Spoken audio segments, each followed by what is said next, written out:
All right, well, I'm going to go ahead and start my little spiel as people continue to sign on. So thank you for joining us for today's webinar, Digital Marketing Essentials with Scott Clanin of Clanin Marketing.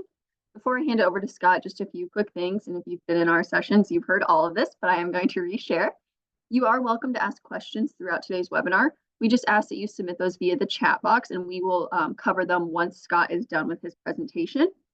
Scott will also share a link in the beginning of his presentation where you can download a copy of today's presentation following the session, and I will send out a follow-up email before the end of the day today that will also include that link, a link to the recording, and links to all of our wonderful community partners who have worked with us on today's session. So you can check out their websites if you're interested in what their organizations have going on as well. So I'll go ahead and hand it over to Scott and we can get started. Excellent. Thank you, Jordan, and good afternoon. Thank you for joining us for our Digital Marketing Essentials webinar. This is one of my favorite ones as it touches on some of my favorite programs that we use all the time to help our clients market their business online. So one moment while I share my screen and I will pull up today's presentation.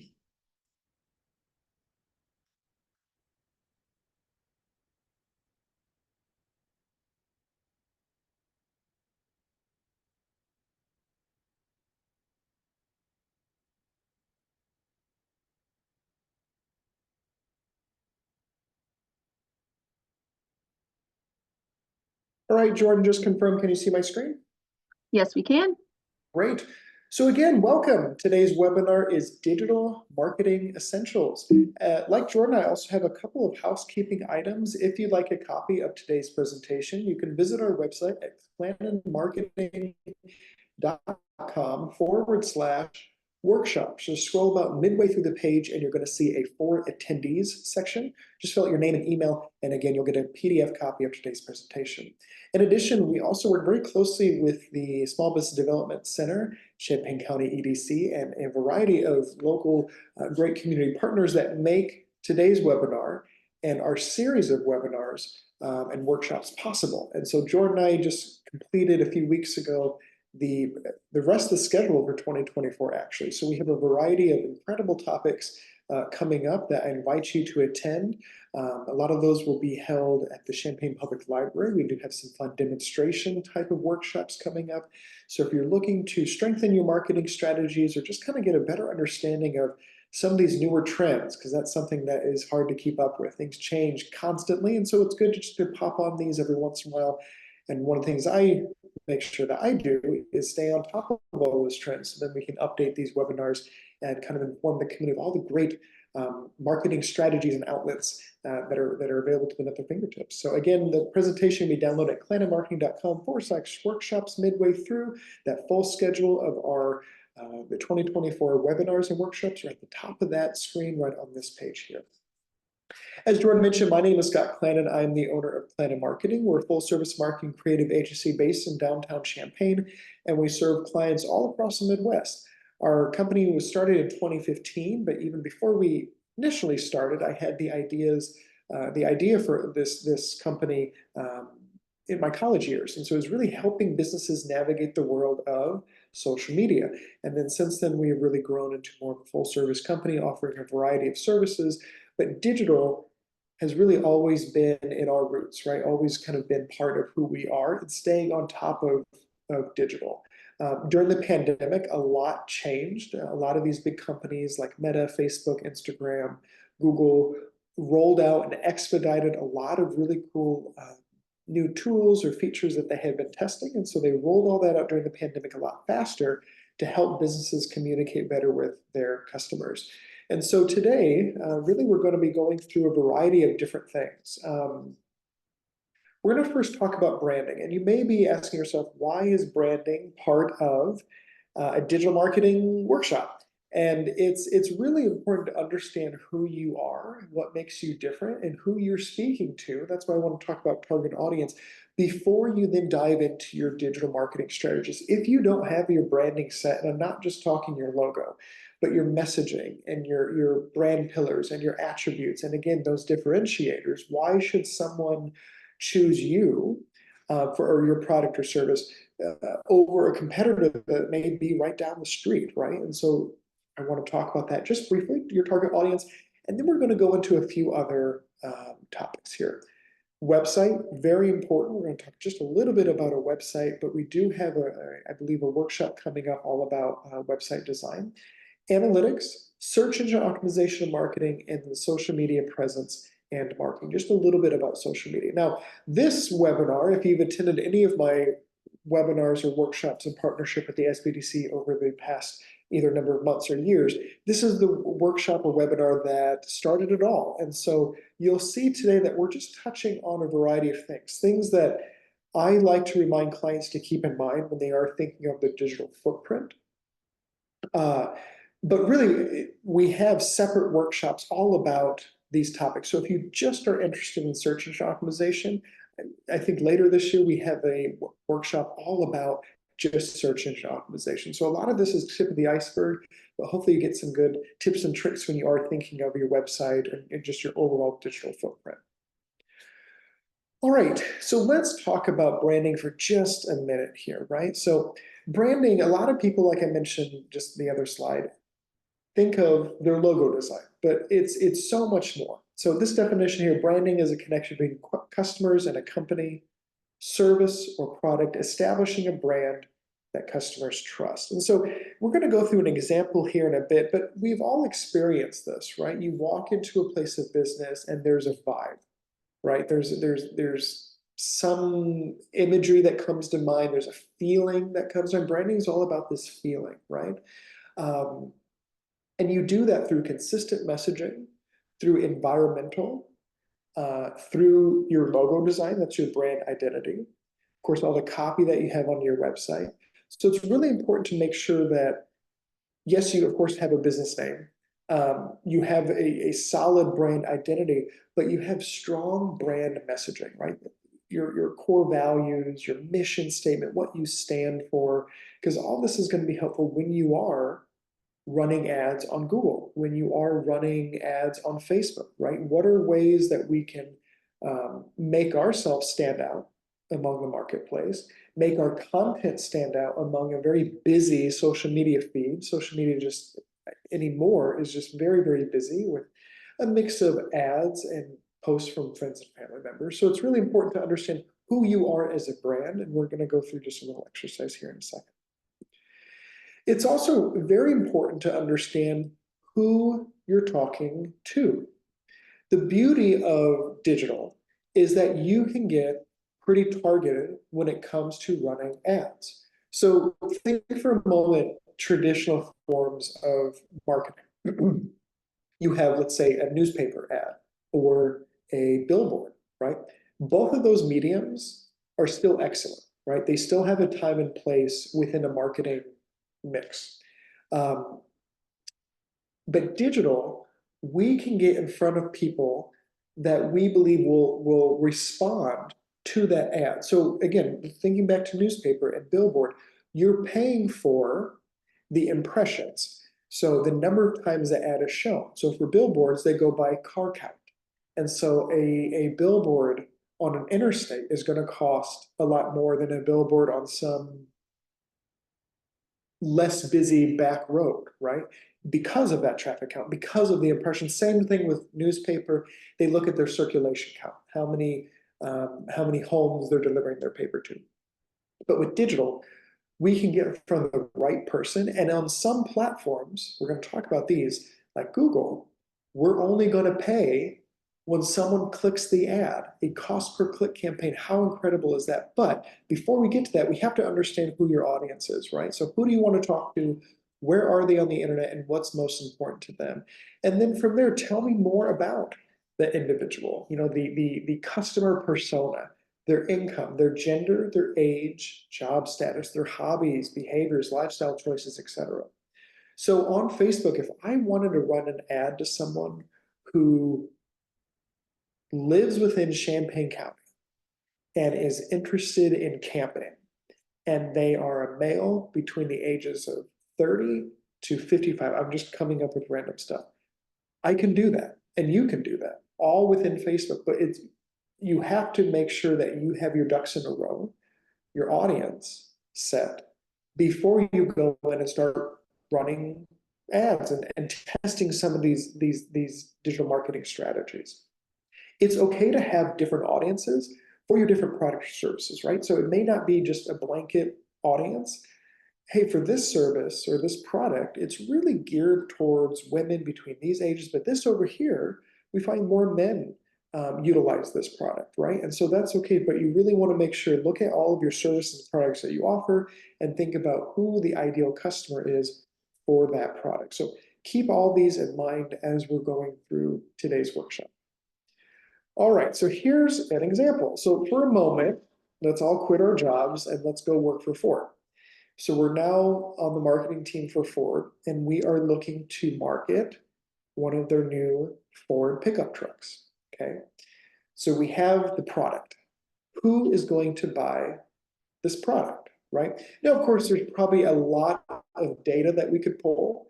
And so that's something that I would certainly recommend too, where if you already have data on your product, maybe you have some sort of customer management system.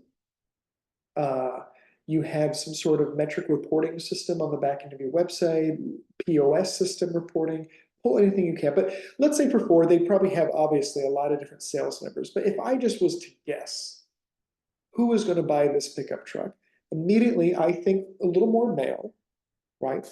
I start thinking of, okay, if they're men, they're probably between the ages of, I don't know, for a pickup like that, you're probably talking more in the late 20s and up, right? It's not something that maybe you buy right after college as you're just getting started with your career. But then we want to look at hobbies, interests, careers, right? So these may be people who enjoy outdoor activities.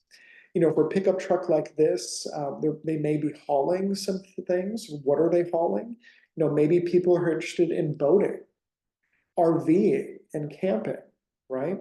If we think of jobs that people may have for a pickup truck like this, immediately I start thinking of farming, right?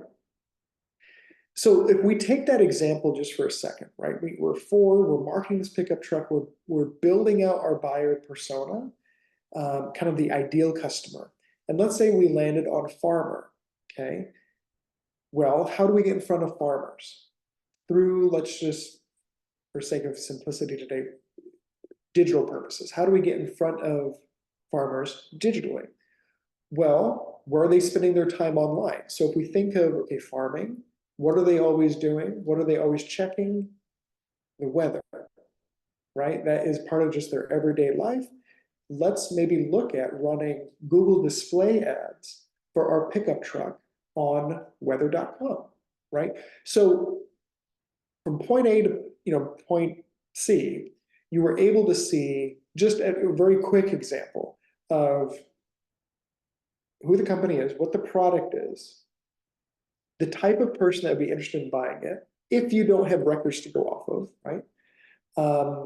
And where they spend their time online and what's going to really speak to them. So now we're going to run we're going to develop a Facebook display ad for this pickup truck on Google, or I'm sorry, a Google display ad for this pickup truck on weather.com. Same thing for Mercedes-Benz. So if you think of Mercedes-Benz, immediately you start thinking of imagery, you start thinking of colors, right? Mercedes-Benz is very high end. I've never owned a Mercedes, but I can probably tell you what the inside of a dealership looks like, what their sales team is probably wearing. All from this just perception of brand consistency among all of their materials. They're probably using a lot of black, gray, white color palette. You're not going to see crazy colors among any of their marketing collateral. It's more of that higher end feel, which is great. And if we were to market this little convertible roadster, again, we're thinking of the individual who would be interested in this. Someone with more of a disposable income, someone who, so you're talking people with more of a C-suite level job, owners of companies, people that may be really interested in economy, they're very plugged in and interested in maybe the world news, certain elements like that, right? And then you can start piecing together, how does this campaign come together? So even though I know it's a simple example, do the same thing for yourself. And if you do have a little team that works for you, this could be a fun group exercise to kind of think of who is our audience, right? And it's not, well, my aunt buys from us, and then my neighbor buys from us, and then I do get this customer every once in a while. But if you had to think of who is your perfect customer, why did you start your business? Why did you develop this product? Why did you develop this service? You need to make sure that it speaks to someone and you're targeting that person online. And again, we're going to go through some examples here. Okay, so again, that quick little run through of course, making sure that you do have your brand established, thinking of your target audience and how you can use that to then start identifying, well, where should I spend my time online or dollars online when I am advertising? Okay, let's segue quickly over to your website. Your website is your hardest working marketing tool. It is constantly marketing your products 24/7, and it's always open. So you take a vacation, which hopefully everyone has a nice vacation plan this summer. While we're all gone, our websites are marketing our business for us. So you need a website. Absolutely need a website. We've had some people ask us, well, if I just, just have a good presence on social media, do I really need a website? And the answer is yes, because if you have people who don't use social media, how are they going to find you? Your rank on Google, your organic rank, meaning your non-paid rank. We're going to talk about paid rank in a bit. But just how you rank organically on Google all comes down to a strong website. So you want to make sure that you are using a great platform. I don't have a slide on this, but if you are taking notes, here are some quick recommendations. GoDaddy offers a quick and easy website build. It's not too robust. You're very limited what you can do, but if you just need something quick and easy, GoDaddy's great. You have a step up from that, Wix, W-I-X, or Squarespace. These are more template-based websites. And then from there, you have more of like the WordPress, the higher end tiered website development. Now for that, you definitely want to work with a developer. But if you're looking to do stuff in-house as a cost savings, I would definitely look into like Wix or Squarespace or GoDaddy. Those are kind of more plug and play. So you definitely need a website. With your website, you want to make sure that you are looking at a variety of trends. It is a responsive design, meaning that it is rendering well on mobile, it is rendering well on desktop. Minimalism, okay? So this is a big thing that we're seeing with website design right now. Less is more. And so go through your website. I think a lot of times we come up with a website or we launch a website and then gosh, I haven't been to it in X amount of years. Does it even say the right stuff? Is it an accurate reflection to who we are anymore? Go to the website and start reading the copy like a potential customer or user would, right? If you feel like, gosh, this is a little lengthy, it probably is a little lengthy. Anymore, it's almost skimmable content to where you want to make sure you're still adding in good keywords across your website, but it's easily digestible. And I can kind of scroll through this website. You have good headers, quick paragraph of text, and then you move on to the next strip section.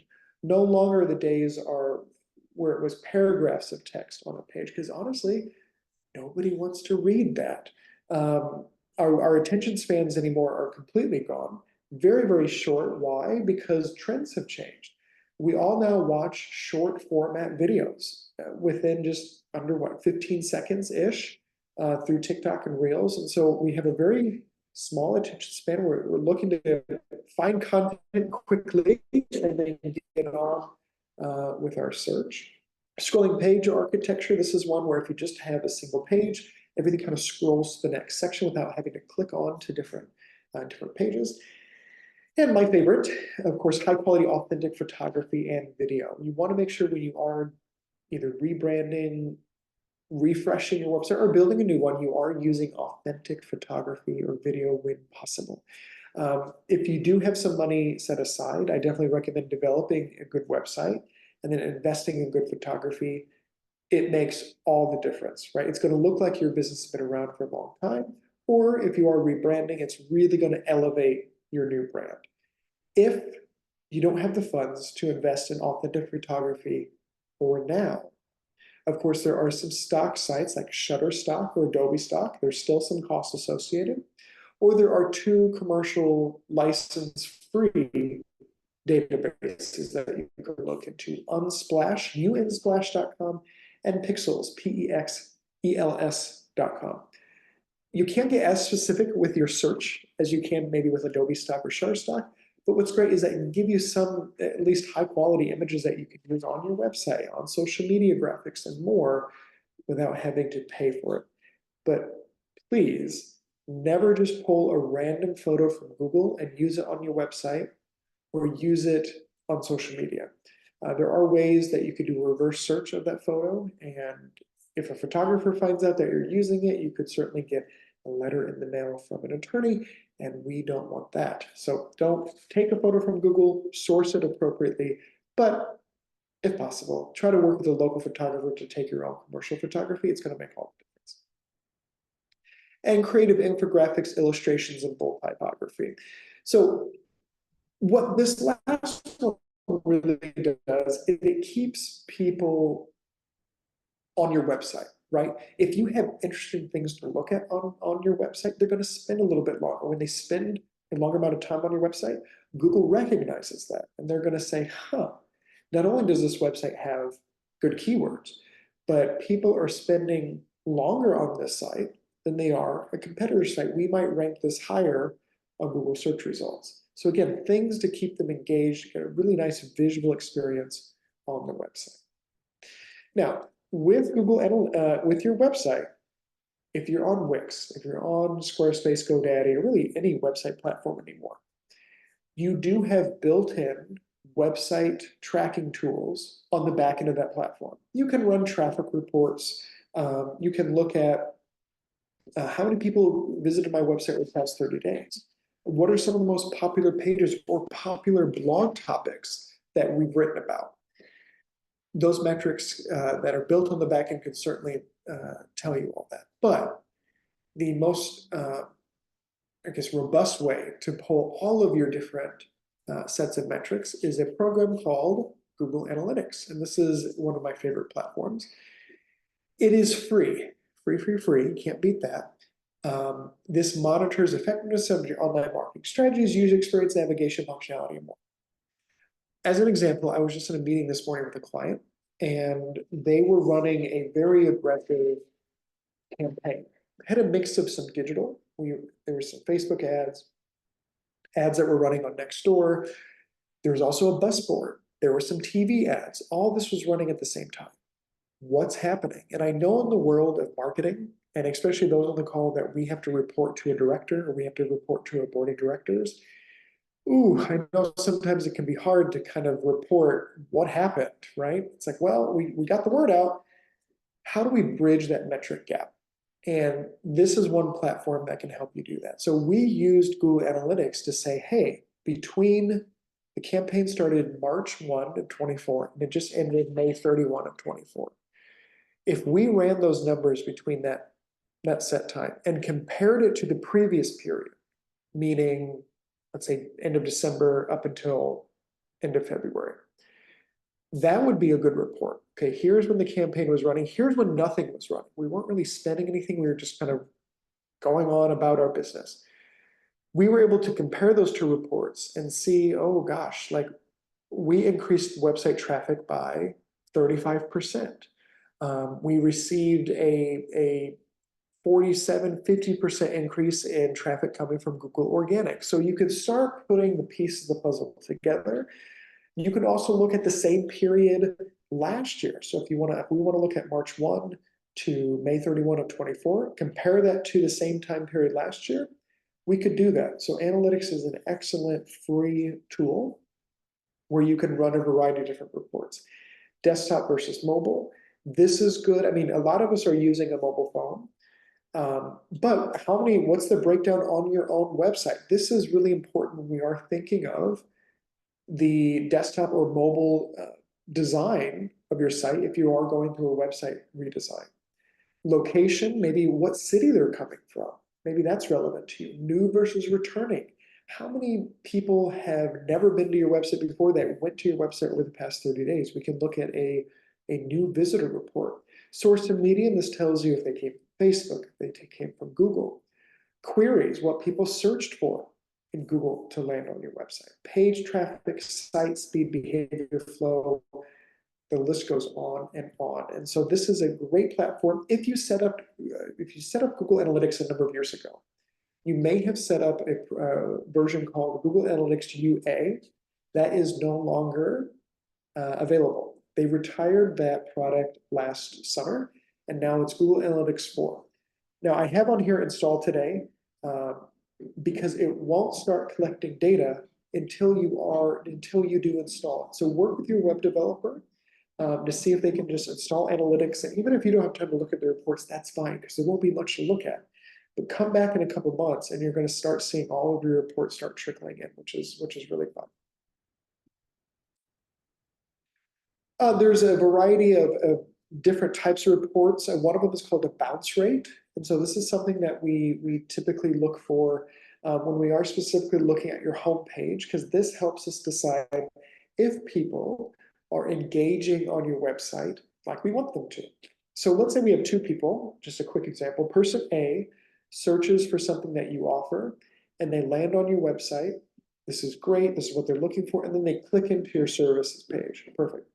Person B, they also are searching for what you have to offer. They land on the website, but something's not right? Maybe it took too long to load. Maybe it was just confusing. There's too overwhelming with the amount of copy. It's just not what they're looking for. They hit your website and then they leave. They bounce off. In that scenario, you have a 50% bounce rate on your homepage. So if you have anything over 50%, that tells me, ooh, we need to maybe look at the homepage design of your website. Try to aim for about 25. I've seen some reports now, it's a little higher, 25 to 35%-ish for a good bounce rate. You don't want 0, you don't want 10%, because not all bounces are bad. And we've all done this. We go to a website, we're just looking for a phone number. We're just looking for an address. We click the website, we find it, and then we bounce off. So it wasn't a bad bounce, but we don't really want to go above 50, 60%, because that really starts telling us, hey, something's not right with the homepage. And again, what I love about digital and digital marketing is that there's a lot of metrics and data that we can pull, and that helps us make informed decisions. Okay, let's segue over to and touch on SEO. We've probably all heard of this, right? This is search engine optimization. So when you go to Google, I'm going to kind of quickly explain how Google works.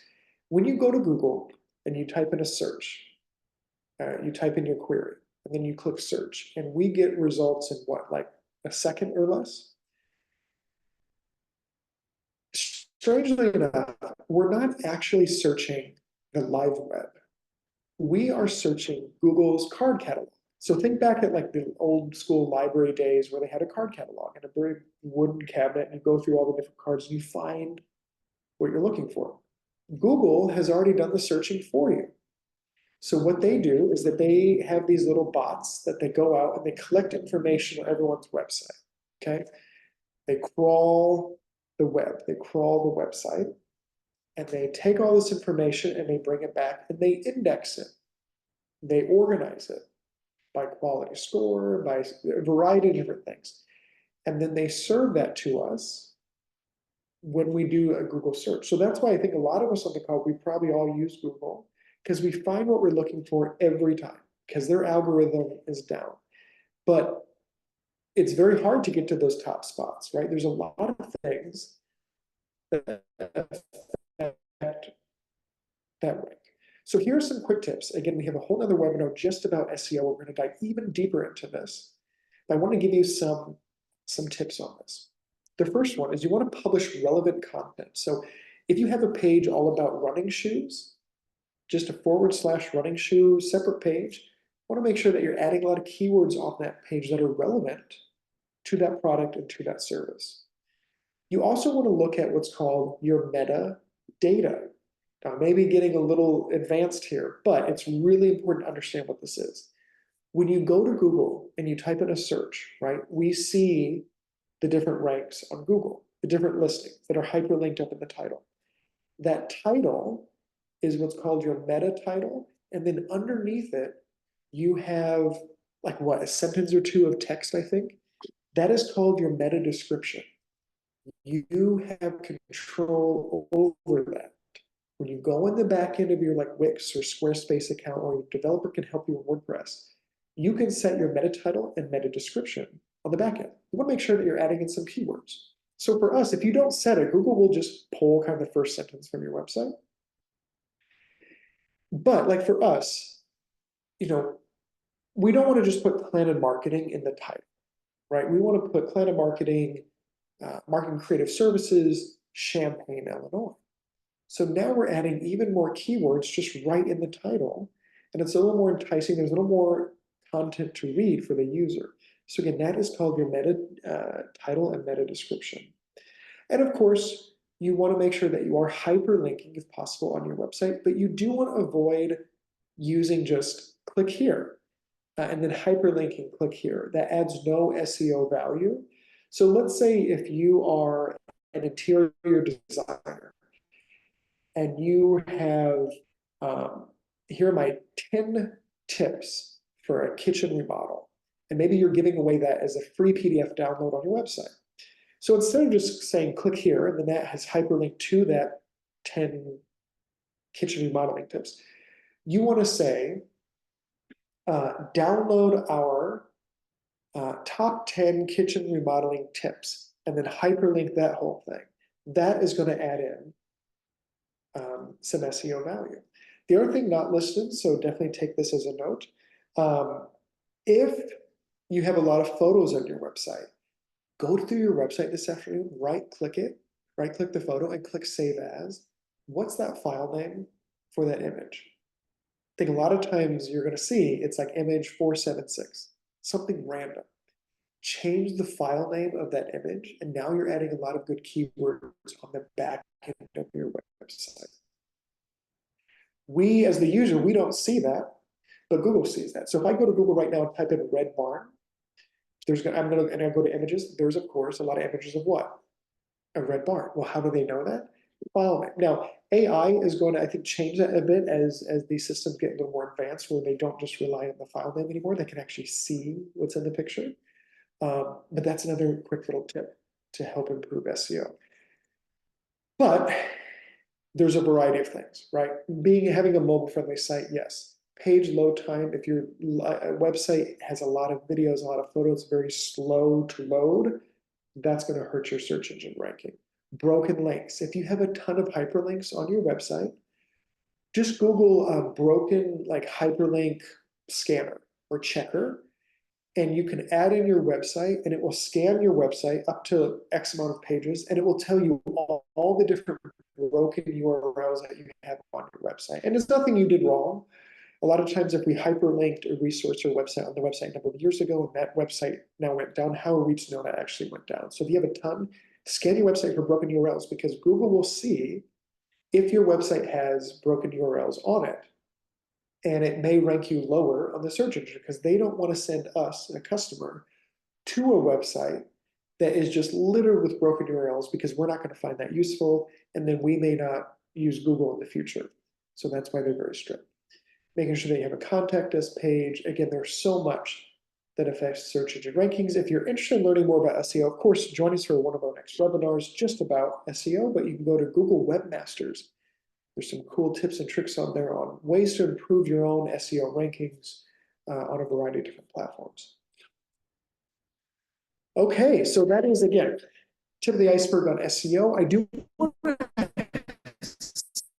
over to your Google business listing. This is a big tool that really helps market your business on Google.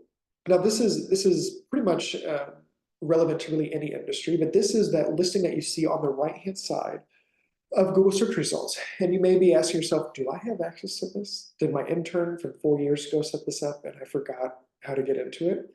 Maybe. So if you have your listing here and you see it, but you have no idea how to get into it, there is a way that you'll see a button on the right-hand side. If you scroll down a little bit more that says manage this listing or claim this listing, click that and we'll go through the verification process. But if you're a newer business or you just don't have this at all showing up on Google, You can go through the verification process with Google. My last understanding, they changed it over the years. They will do a video call with you to make sure that they can see a name on the door. They can somehow, they want to see certain things to make sure that you are a legitimate business. Then they'll go through and approve you. This is free, but you want to make sure that you do have admin access to this page. Just yesterday, we had a client email us saying, hey, we don't have access. Can you add this? Can you add one of us to this page? This is how you add photos. This is how you adjust your hours. Most importantly, respond to reviews. One of the big changes that we saw over the past just year or two is the way you get into your Google business listing. Here, this is on the front end of Google. If I just type in Clanin Marketing, now I have access to all of my editing tools and capabilities right here on the front end of Google. Only I can see this top section here because I'm an admin, but this is one quick way to start editing your content. Again, this is free. It was called, it looks like I have the older logo up there. It was called Google My Business, but now it's called Google Business Profile. It's the same thing. They've changed their name like 7 times over the years. It's a great way to really just keep customers informed. You can adjust your hours. If you know you're going to be closed the week of 4th of July or on the 4th of July, set your closure hours now. You can set those ahead of time, which is great. If you have different hours, maybe you have kitchen hours, delivery hours, or whatever it may be, you can set special hours on there. If you're closed for remodeling, you can click temporarily close. Hopefully no one's on the call that is planning for a permanent closure of your business, but of course this is how you do that on Google as well. You can add in different posts if you have upcoming events. There's a lot of really cool free things that you can do in Google My Business. My big tip for you in this platform is to try to fill out everything you can and encourage reviews when possible. Let me see if I have I don't think I have, but one of the things that we started doing is we are working to increase the number of online reviews. So now we send a little postcard with a little thank you card with a QR code on it that says, hey, we love working with you. We'd love for you to share your experience. You can get a direct link to your reviews on the back end of Google. So if you're looking to increase reviews and you want to link that in a customer survey, hey, leave us a review. We'd love your feedback. Don't ask for 5-star reviews. You can kind of get in trouble for that from Google. You don't want that. But if you just encourage people, hey, we'd love for you to share your feedback, you can get that link, put it behind a button, make a QR code, put it on a little business card and send it out. You might notice, or we'll probably talk about this in one of our next kind of SEO workshops, but the way Google works is going to change over the next 5 years, and it's going to be very heavily integrated with artificial intelligence. And it's going to be pulling a lot of information from our Google business profiles. So if I type in, hey, find a yoga studio near me, right now, it's really just going to show me a map, and it's going to show, okay, here's some yoga studios near me.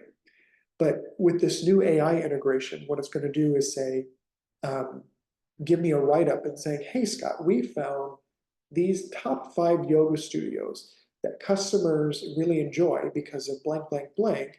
And here are the top rated ones based off their star reviews. And so it's a little more helpful, a little more guided advice based off of your Google business profile. So try to get as many reviews as you can, upload as many photos as you can, keep up to date with your listing because this is really going to help your search engine ranking in the next couple of years. All right, hang with me here. We have a couple more things to cover. Next, we're going to talk, so we talked about SEO, search engine optimization. Now there's this other one that not a lot of people know about, and that's SEM, search engine marketing. So how we market ourselves through a search engine. So we talked about the organic rank. Again, we're not paying for how we rank on Google. That all comes down to how well your website's designed and what keywords you're using, meta titles, a whole bunch of things. But we've all gone to Google where you search for something and you see the top couple results and they say Google ad. That is pulling from this platform, Google Ads. There are 2 different ways that you can run ads on Google.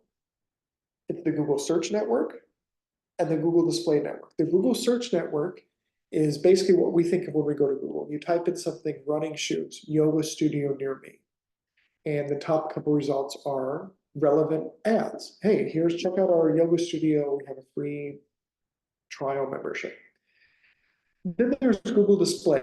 Google Display are ads, visual ads, picture ads that are shown on third-party websites like CNN, News Gazette, other online blogs, Food Network, right? Anywhere that you might see like a banner ad somewhere, a lot of times those are actually pulling from Google.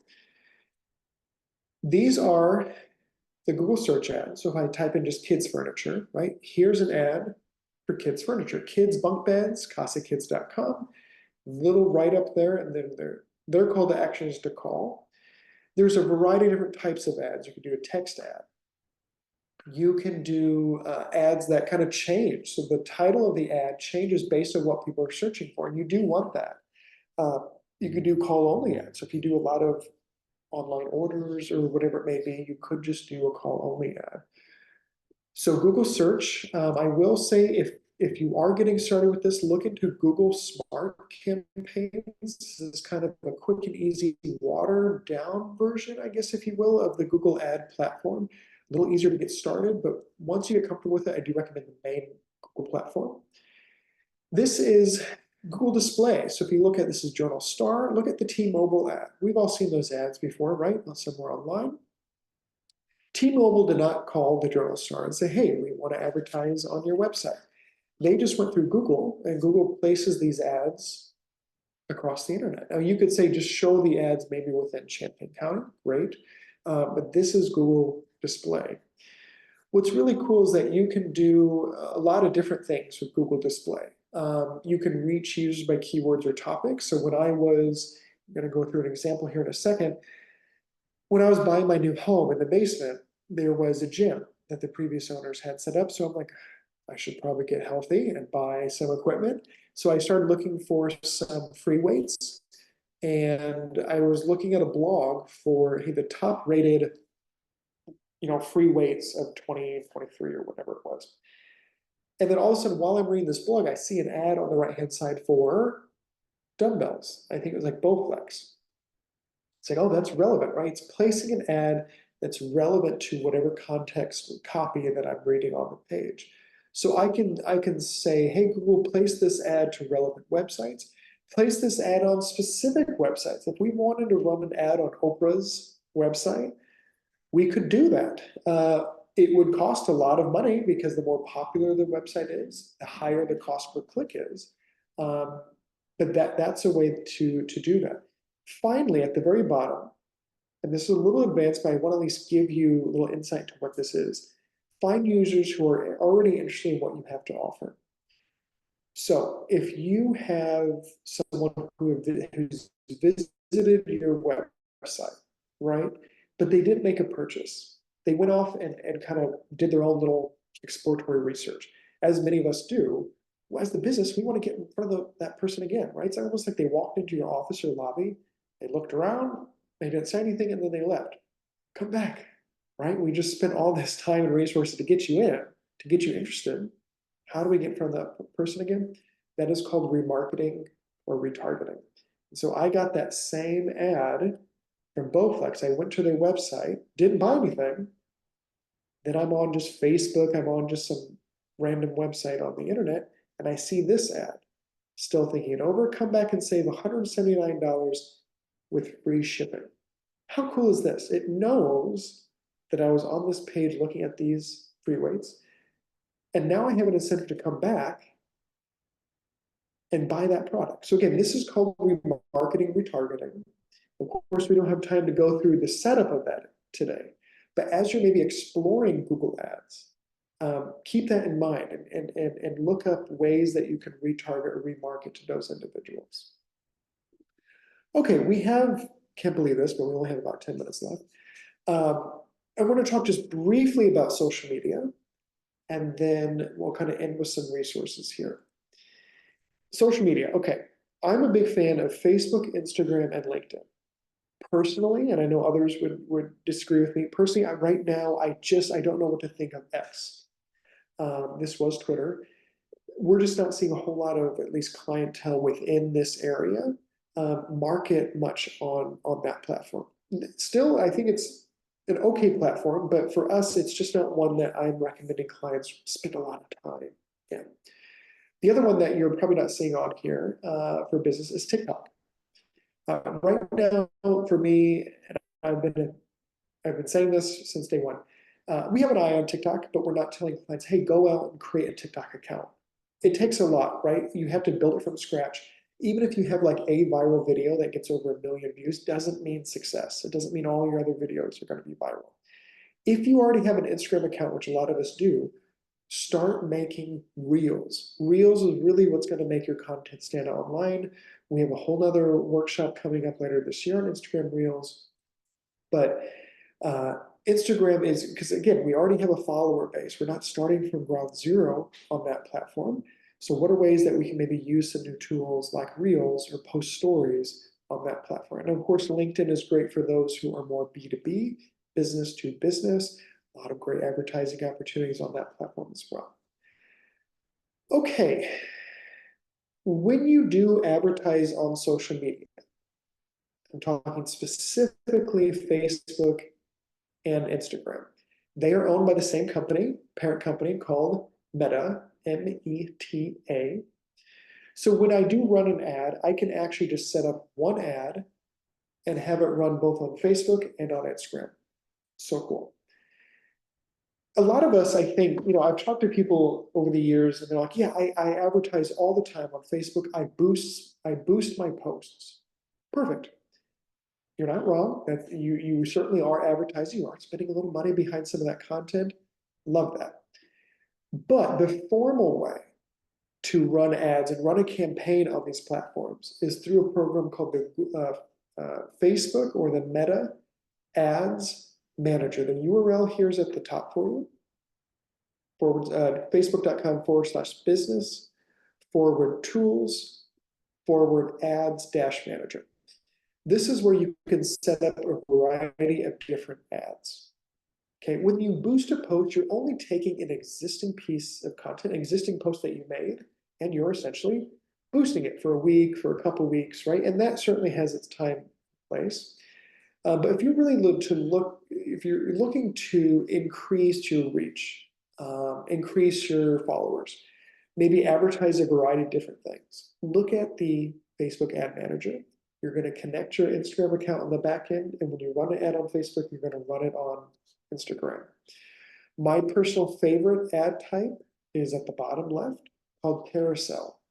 We've all may have seen these before, where you can scroll through different what's called image cards, and each card can have its own image. Each card can have its own different title and description. They all share the same call to action button, which you can set, sign up, learn more. But what I love about Carousel is that even though it's one ad, you can have up to 10 different cards, and then each card can be linked to a different page on your website. How cool is that? So if you have some summer programming coming up, and let's say you have a 4th of July celebration, or you have some sort of event for Labor Day, or whatever it may be, one card is 4th of July celebration, one card is Labor Day, you can have an ad set up. One image card could take you to a page on your website for registration for that 4th of July event. The other one could do registration for the Labor Day event. You can do a lot in one single ad, and that's why I love Carousel. So if you're interested, just Google Facebook Carousel ads. You'll get some ideas and some tips and tricks on ways to run those ads. About 3, 4, time flies anymore after the pandemic, but after I would say, yeah, 3, 4-ish years ago, they also came out with Facebook lead ads. So if you're like a roofing company, a contractor, you do plumbing, whatever it may be, and you want to generate quotes and leads of people who may be interested in getting a quote from you or want you to contact them, you could do a Facebook lead ad. And so this is a Hyundai sales event. And it looks just like a Facebook ad on the left-hand side. You click it, and I have not left Facebook. I'm not actually even on your website, but I can add in my info. A lot of times the info is pre-populated because Facebook has all of our information. and I can click submit, and you now have my name, phone, maybe email if you want to ask for that. And then your salesperson or yourself could contact those individuals who's marked themselves as interested. What I love about this is that you don't have to worry about sending someone to your website, getting them to your contact us page, and risk them dropping off along the way. You have not left Facebook here. It's pre-populated, so it's a great lead generation type of app. All right, I do want to leave you with a couple things as we pin up here. And again, if you haven't asked a question, if you have a specific question, feel free to ask that in the chat box. Meta Blueprint, this is a great online resource if you are interested in strengthening some of your Facebook, Instagram strategies, stories, reels, boosting a post, running campaigns. There's a little bit of everything for anyone on this platform. If you're a marketing professional on the call, you could get certified from Meta, certified from Facebook, to be a certified Meta marketer. There's some really cool certification courses on there. The Facebook Business Manager is really like the ads manager that we went over. And then, of course, you can download a variety of apps on your phone. So you have Facebook ads, you can look at Google ads if you're looking at some of the metrics on the go. Google My Business, again, that's Google Business Profile, but what's great now is that you could just go to the front end of Google, just Google your business, and you have all those editing tools right there. And of course, Google Analytics, the metric reporting tool. Okay, so I know that was a lot of information to take in, but really there's a variety of routes that you can take when you are thinking of digital strategy for your business. And I think a lot of times when people think of digital, they think of social media. And that's a big element, but you want to make sure that you have a very strong presence all across the board. So you have a really good website, you have a really strong social media presence, you have great creative that you're using for social media. If you struggle with creative, come to our Canva workshop that we have coming up. It's a great free platform that you can create creative yourself if you don't have funds to hire a graphic designer. But at the end of the day, whether you have an organic strategy on Facebook and Instagram on social media, or if you have a paid strategy in that platform and paid strategy on Google, just make sure to understand who you are as a business. This is going to help you write copy. This is going to help you make creative and really stand out online, because that's what it's really all about. We could have a great website, but if we can't make our brand stand out, no one's going to click through, right? Give them a reason to choose you over your competitor. So that's really what I have for you today for our Digital Marketing Essentials webinar. I hope you had some good takeaways for a variety of things that we discussed. So I'm going to hand it back over to Jordan to see if we had any questions, and we can go from there. Great, thanks, Scott. The first one I'm just going to go ahead and address real quick. It asked if the Instagram Reels workshop will be in person or a webinar, and that is an in-person session. It's a very hands-on session that Scott goes through, and so that one will be at the library. But our first question for this session says, is Google Workspace the same as Google Business? Ooh, Google Workspace, they're different. Google Business Profile is that listing that shows up on the right-hand side of Google search results, right? You do have to be verified on Google. You do have to be an admin on that account to access this. Google Workspace is all of your back-end emailing, your Google Drive. So it's like the behind the scenes to operate the business. So we use Google Workspace. So we use Gmail for all of our company emails. And that's where we use our company drive, so everyone can have access to our client files. That's how we email over our clients. So they are separate. Google has a variety of different products. But yeah, Workspace is all back-end operational, and then Google Business Profile is all of your front-end, your customer-facing Google listing. Okay, and then we had a couple people reference a website you mentioned right before you started talking about the Facebook ads. I didn't catch it, but can you reshare that? Yes, so on websites, there's a variety of different platforms. There's GoDaddy, Wix, W-I-X, Squarespace. Those are three big ones that I recommend looking into. The one I didn't mention, actually, if those on the call are e-commerce websites, Shopify, great platform, right? If you're looking to sell products online and you need shipping integration and tax calculation, I don't know how to do any of that, right? Nor do I want to learn taxes. But that's where Shopify can really help you so if you're an e-commerce business. If you're looking for something really elevated and really custom, that's where WordPress comes into play. But then you're really needing to work with more of a web developer. So it really comes down to budget, to what you're comfortable doing. If you are a little tech savvy, some of those plug and play ones can be kind of fun to work in, as long as you're making sure that it doesn't look too templatey. You are making those changes to your font system. So going back to your branding and your brand identity, not only do you have a logo, but what are your color palettes? What are your fonts that you use on your website, on your business cards, on your graphics? It all should have a consistent feel to that. So to make sure you are uploading that. So again, just to recap, GoDaddy, Wix, and Squarespace. And then more of an upper level, higher tier one would be WordPress. And then Shopify for e-commerce. The next one says, how can you best use YouTube as part of a digital marketing plan? Yeah, so YouTube actually is managed through Google Ads. Google owns YouTube. I feel like everything is owned by probably like two companies. So Google owns YouTube. And so if you're interested in running those short format, 15-second non-skippable ads, really you're going to be doing that through Google Ads. And so you could just type in like Google Ads, YouTube ads. As part of integrating it into your digital marketing plan, you really need to think of what is the story I'm looking to tell here? Because with YouTube advertising, it is very visual. You see things, but then you also hear things. So you want to make sure, and there's a little more of a cost with running ads on YouTube because you need to have some sort of, it's almost like a commercial for TV, new age commercial. It's shorter, of course, but you want to work with a videographer. You want to maybe work with someone who can help with some animation.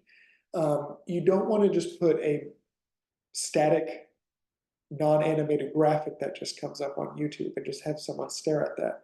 The whole goal is for them to not skip the ad and to continue watching, or to then click that call to action to then visit over to your website.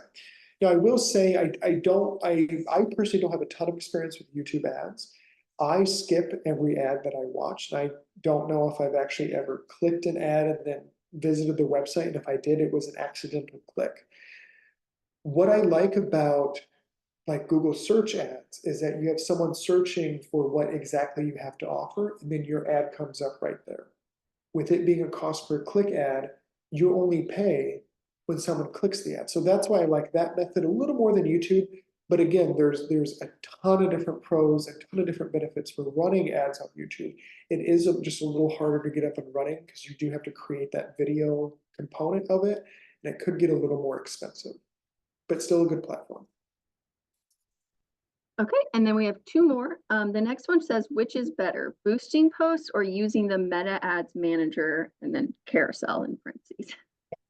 I know this probably won't be helpful, but it really kind of depends. So, for example, let's say a restaurant is having a grand opening this coming weekend, okay?